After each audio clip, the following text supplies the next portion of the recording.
नमस्कार, news state देख रहे हैं आप। मैं हूं कुंदन जमैर। भारत चीन सीमा पर कुलागाड़ क्षेत्र में 3 प्रमुख घाटियां हैं, जिनमें दारमा, व्यास और चंदौस घाटी शामिल हैं।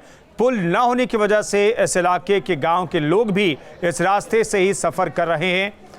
आईटीबीपी के जवान भी इसी रास्ते पर अपना गोला बारूद लेकर चल रहे हैं। यहां पहुंचकर जायजा लिया न्यूज स्टेट संवाददाता सुरेंद्र डसीला। कुलागाड़ में इस अस्थाई पुल से अब देखिए हम आगे की ओर जा रहे हैं और ख़तरा बहुत ज़्यादा है। जो लोग पहले शुरुआत में यहाँ रहे होंगे उनके लिए दिक्कतें ज़्यादा हैं और आप देखेंगे कि किस तरह से ये जो पूरा अस्थाई पुल है ये चुनौतियों भरा भी है।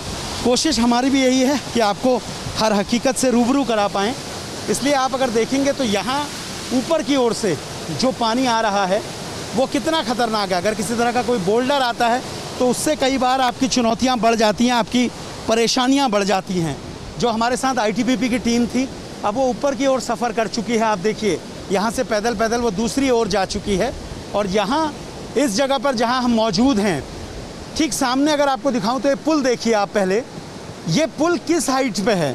जो पहले अस्थाई पुल था वो इसी हाइट पे था और उस पुल को जब इस पानी ने हिट किया होगा तो कितने ऊपर तक ये पानी रहा होगा ये आप समझ सकते हैं। तो इन पहाड़ों पर ऐसी दुश्वारियां हैं, ऐसी चुनौतियां हैं कि उसके बीच में किसी भी तरह का जो कंस्ट्रक्शन है वो खड़ा नहीं हो पाता है। यहाँ पर जहाँ पर मैं मौजूद हूँ यहाँ मुझे जो टेक्निकल टीम काम कर रही है उसने बताया कि इन पहाड़ों पर जहाँ तक आप मिट्टी देख रहे हैं इतने ऊंचाई तक पानी आया है। इतनी ऊंचाई तक पानी आने का मतलब साफ है कि कितना ज़्यादा इसमें पानी और बोल्डर रहा होगा और उसकी वजह से कितनी चुनौतियां यहाँ पर बड़ी होंगी। शुरुआत में इस पुल पे सिर्फ 3 पोल थे, आज हमको उतनी दिक्कतें नहीं हुई, लेकिन कहीं ना कहीं शुरुआत में जो लोग आए होंगे उनको बहुत ज़्यादा दिक्कतें हुई हैं। इसलिए ये जो बॉर्डर के इलाके हैं, चाहे नेपाल बॉर्डर हो चाहे चीन बॉर्डर हो, यहाँ रहने वाले जो लोग हैं उनको इसीलिए सीमा के निःशुल्क प्रहरी कहा जाता है क्योंकि इनकी हिम्मत है कि इस विषम परिस्थितियों वाले क्षेत्र में ये लोग रहते हैं। वीडियो जर्नलिस्ट सोनी कुमार के साथ सुरेंद्र डसीला, न्यूज़ स्टेट, एलागाड़, धारचूला। तो पिथौरागढ़ जनपद में भारी बारिश की वजह से भारत चीन बॉर्डर को जोड़ने वाला कुलागाड़ पुल 8 जुलाई को टूट गया था। नदी के तेज बहाव में लोग अस्थायी पुल के जरिए ही नदी पार कर रहे थे। पुल न होने की वजह से सेना भी पैदल ही अपनी पोस्ट पर जा रही है। मौके से ज्यादा जानकारी दे रहे हैं न्यूज स्टेट संवाददाता सुरेंद्र डसीला। इस वक्त हम आपको ये दिखा रहे हैं कि जो कुलागाड़ एलागाड़ क्षेत्र में जो पुल टूटा उसके टूटने से दिक्कतें कितनी हुई। आप देखिए मैं जहाँ पर खड़ा हूँ, अब आप ये समझिए ये सामने से जो कुलागाड़ में पानी आ रहा है वो कितना ख़तरनाक है और पुल ना होने की वजह से कितनी दिक्कतें हैं। आईटीबीपी और भारतीय सेना की जो टीमें यहाँ पर काम करती हैं उनके लिए बहुत दिक्कतें हैं, क्योंकि अगर पुल होता तो वो यहाँ से सीधे अपने जो उनकी पोस्ट है वहाँ तक जा सकते थे, लेकिन पुल ना होने की वजह से दिक्कतें ये हैं कि यहाँ से आपको नीचे उतरना है और यहाँ से आप पैदल इस पुल को पार करते हुए जाएंगे और पानी अगर बढ़ता है या किसी तरह का कोई बड़ा बोल्डर आता है तो आपको दिक्कतें ज़्यादा हो सकती हैं।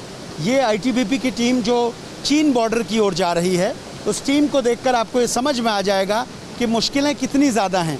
आपके पास वज़न है, आपके पास सामान है और इस सामान को लेकर आपको कई किलोमीटर तक जाना है। बीआरओ की टीम जो पक्का पुल बना रही है उसके निर्माण के बाद ये दिक्कतें थोड़ा ख़त्म हो जाएंगी। ये पूरी टीम जो यहाँ पर चीन बॉर्डर पे काम करती है, आप देखिए कितनी मुश्किलें हैं, मौसम की दुश्वारियाँ हैं। 18,500 फीट पे हमारा जो नाबिढांग पोस्ट है, जो भारत की अंतिम पोस्ट है जहाँ पर आईटीबीपी की टीम तैनात रहती है, चीन की जो सीमा है उस पर आईटीबीपी की टीम ही पूरी प्रोटेक्शन करती है। और ये आईटीबीपी की जो टीम है अब ये यहाँ से आगे की ओर जाती हुई आपको नज़र आ रही है। जगह पर अगर थोड़ा सा भी आपका पाँव फिसला तो आप समझिए आप गहरी खाई में गिर सकते हैं, नदी में गिर सकते हैं। नदी का वेग इतना है कि फिर किसी को भी रेस्क्यू कर पाना बहुत मुश्किल होगा। सामने की ओर जो आईटीबीपी की टीम अब जा रही है, आप देखिए किस तरह वो इस पुल को पार करेंगे और यहाँ से जाएंगे। ऐसा ही जो स्थानीय लोग हैं उनके लिए भी यही दिक्कतें हैं कि वो इसी तरह इस पुल को पार करके यहाँ की ओर बढ़ रहे हैं। सोनी कुमार के साथ Surendra डसीला, news state, कुलागाड़, Dharchula.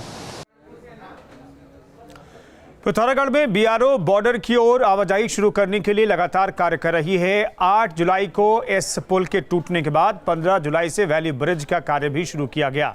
BRO के नेपाली मजदूर इन विपरीत परिस्थितियों में भी इस मुश्किल काम को पूरा करने में जुटे हैं। पुल निर्माण स्थल से ज्यादा जानकारी दे रहे हैं न्यूज स्टेट संवाददाता सुरेंद्र डसीला। हम धारचूला चीन बॉर्डर में कुलागाड़ के पास हैं। यहाँ पर अगर आप देखेंगे तो पुल का निर्माण किया जा रहा है बीआरओ के ज़रिए। ग्रीफ की टीमें यहाँ पर लगातार काम कर रही हैं। चुनौतियाँ बहुत ज़्यादा हैं क्योंकि हाई एल्टीट्यूड है और दूसरा बारिश लगातार हो रही है। उसके बाद भी ये सारी टीम काम कर रही है और कोशिश यही है कि पुल सुचारू हो सके, जिसकी वजह से एक तो जो लोग फंसे हुए हैं गाँव के उनकी आवाजाही शुरू हो पाए और दूसरा मशीनरी को इस कोने से दूसरे कोने में ले जाया जा सके।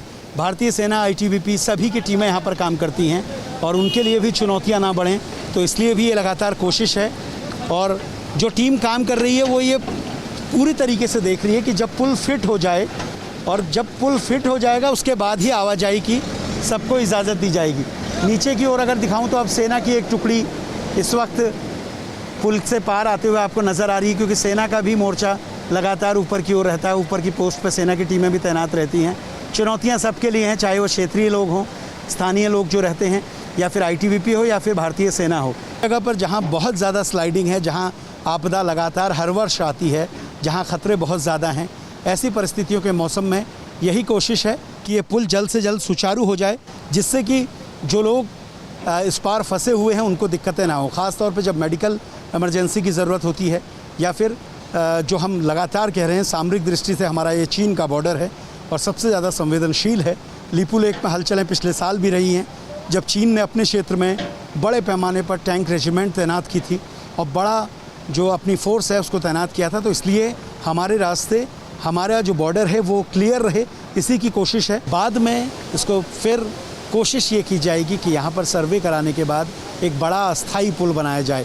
जर्नलिस्ट सोनी कुमार के साथ सुरेंद्र डसीला, न्यूज़ स्टेट, कुलागाड़, धारचूला।